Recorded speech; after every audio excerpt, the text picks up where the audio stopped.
And our first talk is by Dr. NAMITHA. She's a consultant in pediatric ophthalmology and Strabismus in Giridhar Eye Institute, Kochi. Over to you, NAMITHA. Good afternoon all. At the outset, I thank KSOS and Dr. Rajni for giving this opportunity. So my topic is on when strabismus doesn't mean surgery. So does all squint require surgery? So the answer is no. There are some which can be managed with non-surgical management also. So who are the candidates? Those with small angle strabismus, those who are young with poor cooperation in whom a consistent angle measurement is not obtained, or those who are waiting for surgery to buy time. So it helps in alleviating the strabismus symptom and improve control of squint and binocularity. So these are the non-surgical management we usually try with optical management, medical management, amblyopia treatment and orthoptic exercises, where prism and botulinum tox will be covered by the other speakers here. Optical correction, in the presence of strabismus, any amount of ametropia is recommended to be corrected, and the gold standard is a cycloplegic refraction. So these are the usual cycloplegic drops and ointment we use to prescribe. And keep in your mind that cyclopentolate has to be avoided in patients with CNS disorder, and in very young who have a stronger accommodative component, it's better to use an atropine refraction, that is atropine 1% ointment in a rice grain size twice daily for 3 days, and always inform the parents about the side effects like facial flushing, fever, dryness of mouth, etc. So coming to the refractive error in esotropia, mainly hyperopia. So any amount of uncorrected hypermetropia, which can produce a retinal blur, which in turn can stimulate accommodation and accommodative convergence. And if the fusional divergence is insufficient, the patient can develop a refractive accommodative esotropia. And if it is a sufficient fusional divergence, patient will develop only esophoria. And if the AC by A ratio is flat, the patient might not even develop any squint. This explains why some patients with hypermetropia develop squint and some might not. So the main the esotropia which develop in hypermetropic patients are normal AC by ratio accommodative esotropia, that is refractive accommodative esotropia, where the distance and near angle will be almost similar, and usually it starts in around 2 years of age with moderate angle of squint and moderate hypermetropia, in whom the full cycloplegic refractive correction, if it's given, the patient deviation will reduce to less than 8 prism diopter. As shown the case, the child, after giving the full cycloplegic refraction, she became almost ortho.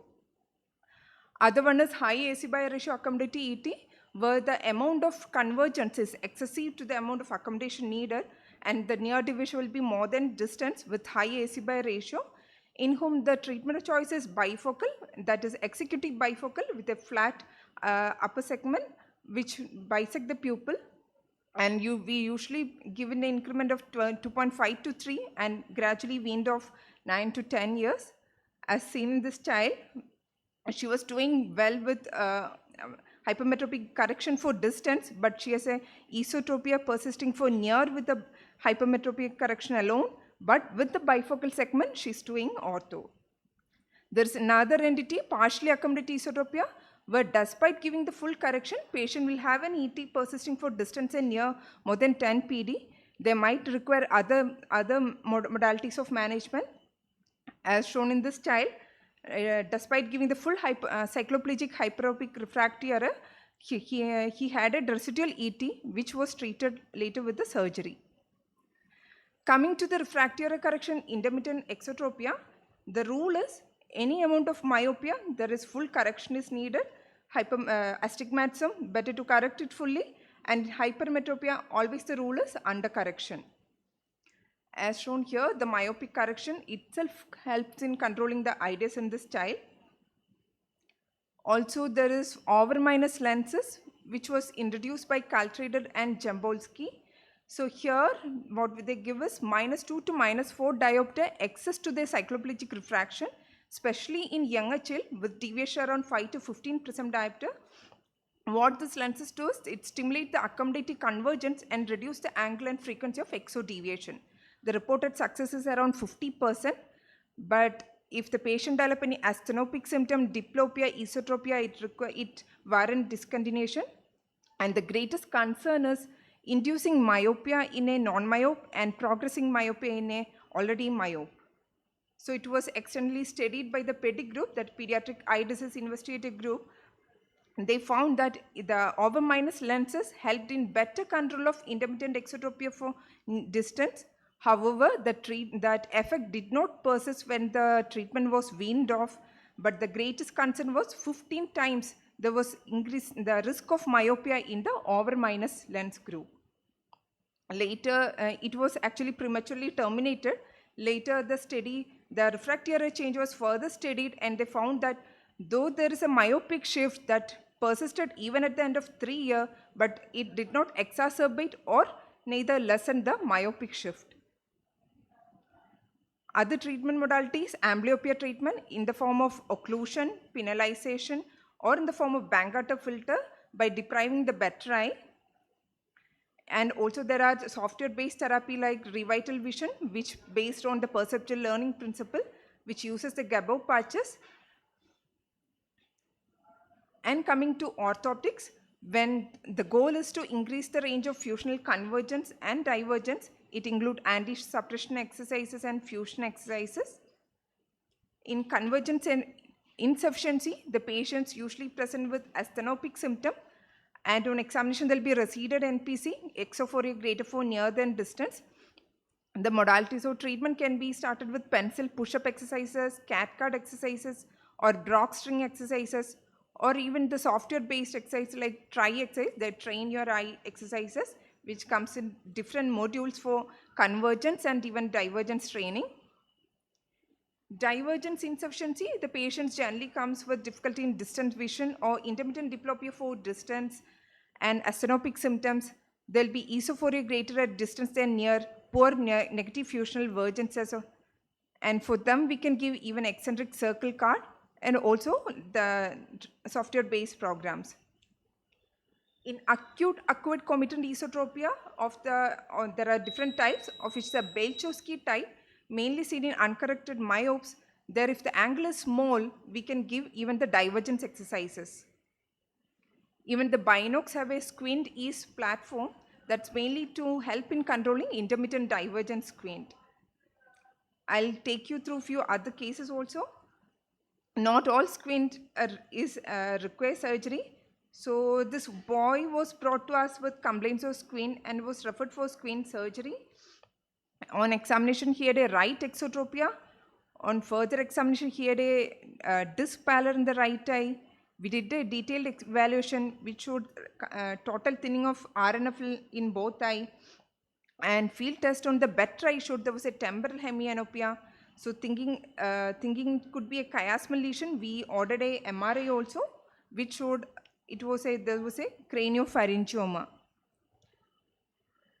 Another child who brought by parents with complaints of squint and on slit lamp examination found to have a congenital cataract with posterior capsular dehiscence and was taken up for surgery. And another patient, this was an elderly patient who had a history of status post paracavernous meningioma, radiation done, was referred by the neurologist with diagnosis of 6-nerve palsy.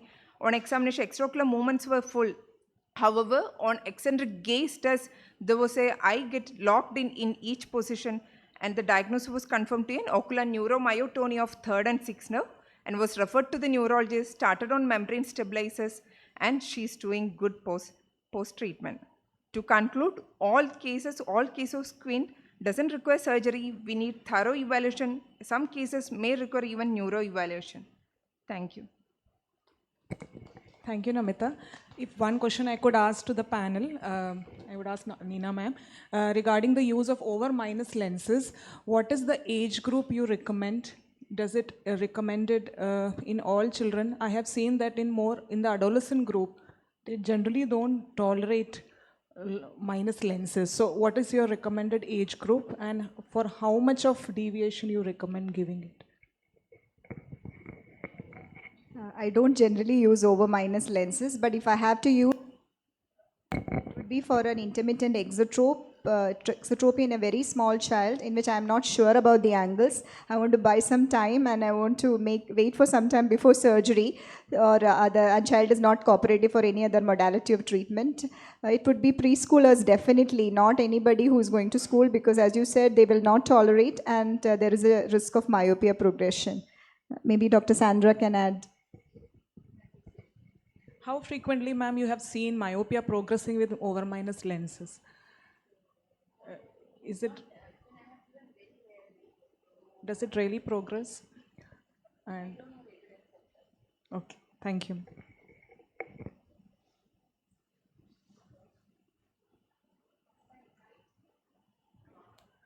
By the time she gets ready, when do you advise patching in intermittent XT, madam? Yeah, so that's very controversial.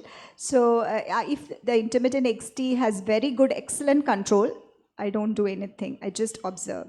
But if it's got you feel that it's the child, parents are saying child is squinting more than 50% of waking hours, and you are not sure about your angles. You don't want to operate before 4 years of age, or you haven't got any angle to operate on. You just have a Krimsky reading. That's a time I may try alternate eye patching to buy time. Again, it's not based on any evidence-based study that I have done, but parents have said it is helpful in controlling the deviation. What is your experience? The same, but definitely it improves the angle. Like the control and the angle does improve till you can get good measurements. So the same criteria you can use. Yeah.